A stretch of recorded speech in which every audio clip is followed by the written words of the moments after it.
I read something a long time ago, and this changed how I approached going into a sales event. Is when I close it, I don't think of it so much as I closed a deal, so much as I opened a new relationship. Mm-hmm.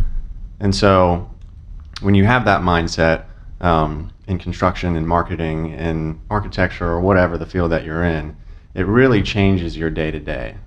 Oh yeah. I mean, it's I would never categorize myself great at sales. To me, sales is pretty simple. Yeah. And I really don't know that much about it, but I do know this is I can go into a meeting, I can describe to people who we are, mm-hmm. what we're about, how we do business, and I'm very honest with them. If this is what you're looking for, then I think we could be great partners. But if this is not what you're looking for, ask me who on this list of other competitors, tell me what you're looking for, and I'll tell you who to pick. Yeah. But if you're not looking for this, then mm-hmm. don't pick this. Yeah.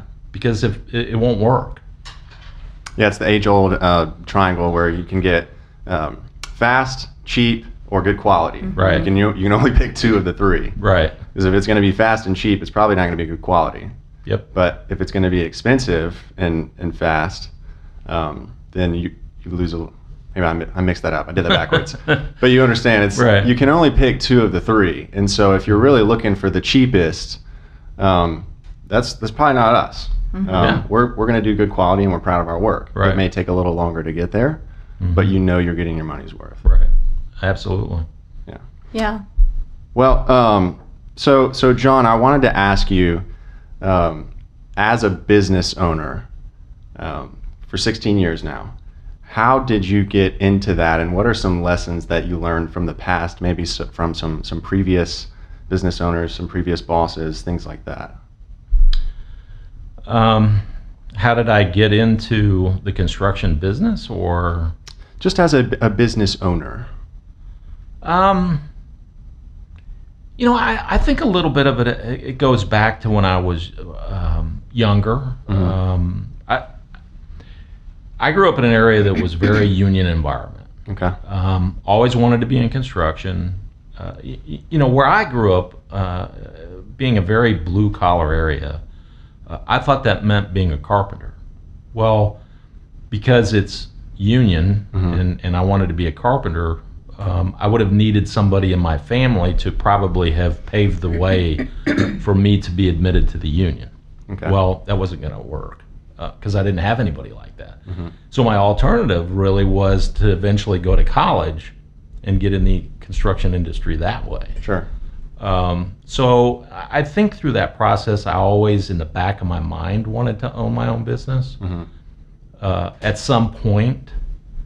And I think you go through your career and you start putting checks in all the boxes. Man, I've done this and I've done that, and I've worked on big hospitals and I've worked on big regional malls, and you just keep, you finally get to the end of the list and you go, well, there's really not much more for me to go do for somebody else. Mm-hmm.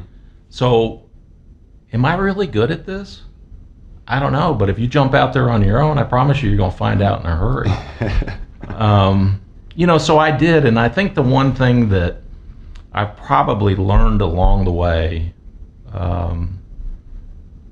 going back to, probably when I was in high school, was just learning how to be very disciplined. Mm-hmm. And that's probably the number one thing that has paid off as a business owner. You have to be very disciplined. You have to do the things nobody else wants to do. You have to do them when they need to get done, mm-hmm. not when you want them to be done. Sure. And some days you just get knocked down, mm-hmm. and you got to have the discipline just to get up, keep a smile on your face, and keep moving forward. Yeah. And I had a lot of good mentors along the way that I could look at and really just model what I was doing after what they had showed me mm-hmm. that they would do. Yeah. To me, that's priceless. I'm a bit of a history reader. I think I get that from my dad. He's a history buff himself. His history is obviously more based in architecture. Right. But it does have the American aspect of it, of paying attention to our forefathers and things like that. And so, the great thing about history is, and even your own personal history, is being able to look back at the things that worked and scale them up. Mm-hmm. And the stuff that doesn't work, then get rid of it, because somebody else has already tried it and it didn't work. Yeah. That doesn't mean sometimes things that were tried can't be figured out in the future. But in general, if you look back at history, the things that worked, scale them up. Mm-hmm. And the issue, I think, with today is nobody really reads history anymore. Oh, yeah. Nobody really reads in general anymore. But being able to take that prior data that's already there and use it to your advantage and to those that are around you and lift them up, I think is just so beneficial. Mm-hmm.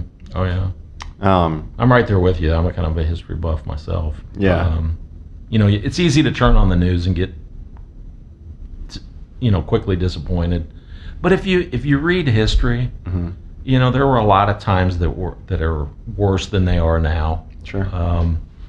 And I think people would calm down a little bit if they really understood a little more about history and what maybe the country's been through and people have been through.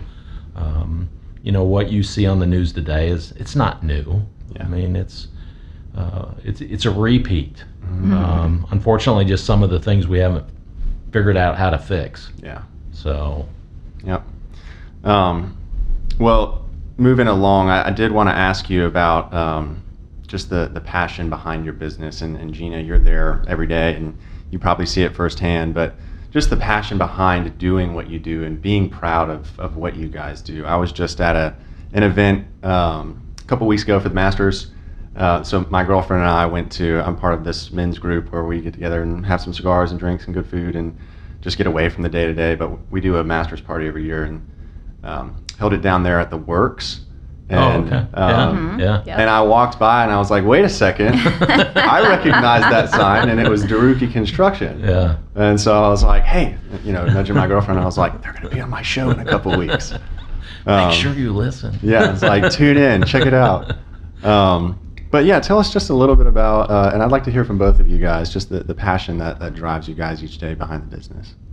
So sort of piggybacking on what John said, it's construction is our industry. What we're really focused on is people, and we want to be a partner. We want to be a help. And so, when John was talking about, if this is what you're looking for, we're a good partner. If you're not, let me help you pick someone who fits what you're looking for. Mm-hmm.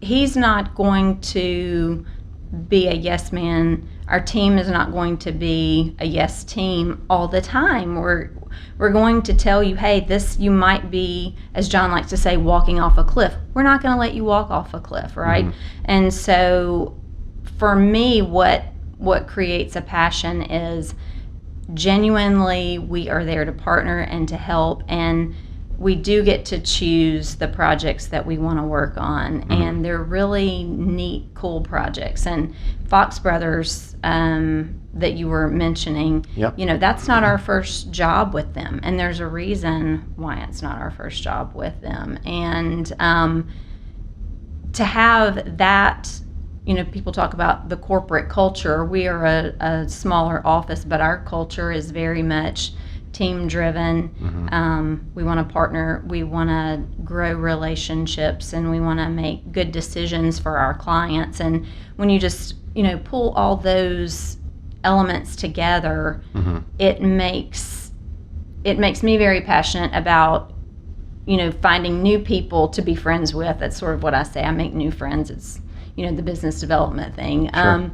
But when you pull all those elements, it just really creates a dynamic experience for our clients, and knowing that we can service them and help them, and we're going to tell them maybe things sometimes they don't want to hear, but just like your mom or your dad, they have to tell you things you don't want to hear sometimes because they understand more than you. We're there as an expert in the industry, and most of our clients don't work in construction, right? Mm-hmm. So that is just exciting to me, and I love being able to bring in new friends. And I may not see the fruit of that friendship for 6, 7, 10 years, right?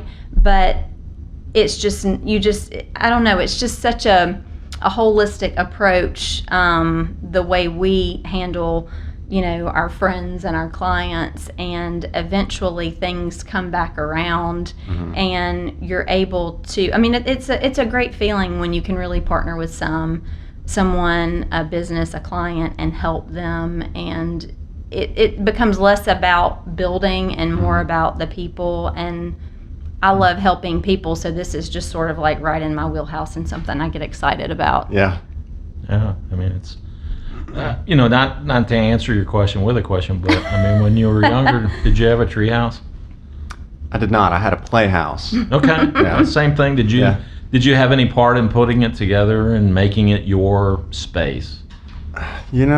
That's a good question. I don't know if I had any part. I was probably running in circles in the grass while Dad put it together. But to me, again, going back to the mentors that I've had, when I was younger, and I'm in the office and I'm working, and I'd look up and I'd see the owner come in, and I'd be like, wow, it's really strange. You know what? It's 8 o'clock at night. Why is he in here? Or I would be in on a Sunday morning, and you go, wow, he's here. Why is that? Well, Gina knows this because I just came back from vacation, and I came back early. But when I got to my office, it was like, I'm like, I'm back. It's that feeling that when you were a kid and you would climb up into your treehouse and you'd be like, this is mine. It's my space. It's where I feel like, I had something to do with putting this together, and you're constantly trying to improve the treehouse. Sure. And so looking back, as much, I know more about the people that I work for now than I did when I was there. And because I can look back, and it all comes down to, they were there because they were passionate about what they were doing. They were passionate about the people that they worked with. It's like Gina said, you don't really, it's not about the project. We love building a restaurant for Fox Brothers, but really it's the relationship with the folks at Fox Brothers, with the architect, Zebra Design, who we've done things with, and it's all about that passion and those relationships and wanting to do well for them. And if you do well for them, then you're doing well for your team, and everybody succeeds, and that's the goal. When you're finished with the project, you want everybody to feel like they have succeeded, not just us, but our clients in particular. That is the goal.